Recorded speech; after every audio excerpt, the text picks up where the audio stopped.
Imagine diving into a quiet pond. Sunlight barely reaches the bottom. Fish glide silently through the water. Tiny insects swim between the plants. Then, you notice something impossible. A spider, walking calmly across the lake bed. Not floating, not struggling, actually living underwater. No gills, no fins, and no scuba tank. So how can a creature that breathes air survive where it should drown? For almost every spider, water is a deadly place. A flooded web means disaster. Falling into a pond often means death. But one tiny species ignored every rule. Instead of avoiding water, it moved in. Meet the diving bell spider. The only spider on Earth that spends nearly its entire life underwater. Scientists have studied it for generations. Yet even today, its survival strategy still seems unbelievable.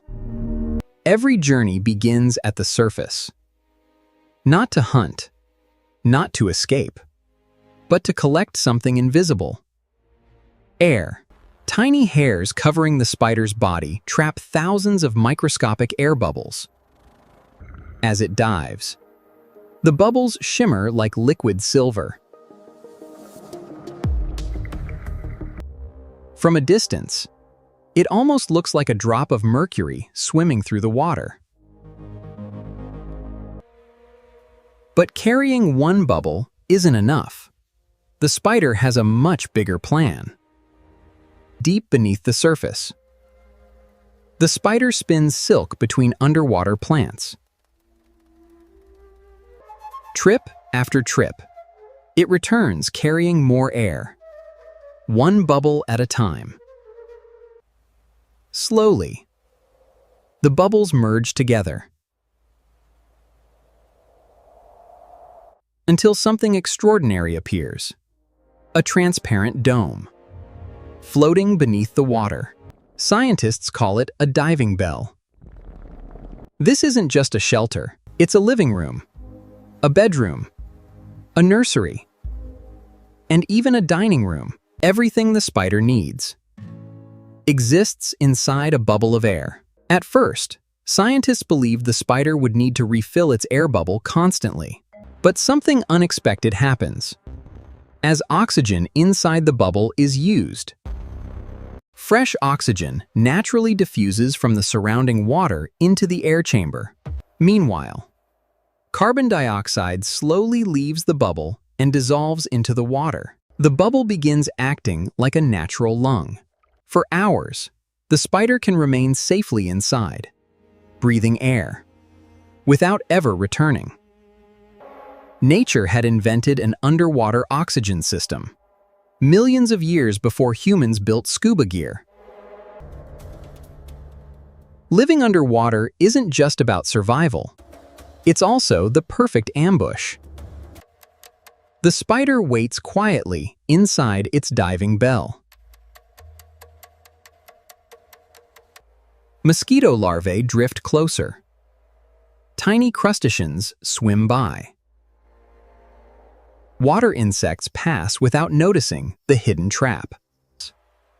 Then, in a split second, the spider explodes from its bubble, grabs its prey, and drags it back inside. Dinner is served. Without ever leaving home, most spiders live in constant danger. Birds hunt them. Lizards chase them. Other spiders attack them. But very few predators search beneath the water for a spider. By moving into an environment almost no other spider can survive, it finds true peace. The diving bell spider escaped an entire world of enemies. Sometimes, the safest place isn't the easiest place to live. It's the place nobody else can reach. The diving bell isn't simply a bubble. It's an engineering masterpiece.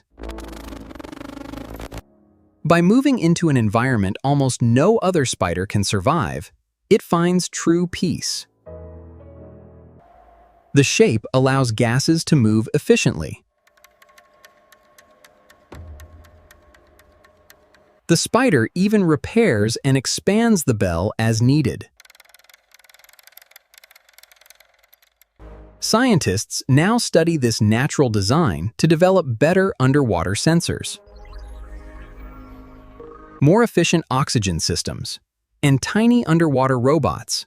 Once again, nature solved a difficult engineering problem.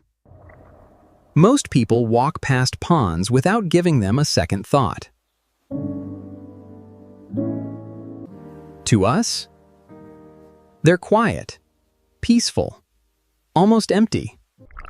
But beneath the surface, an entire hidden world exists.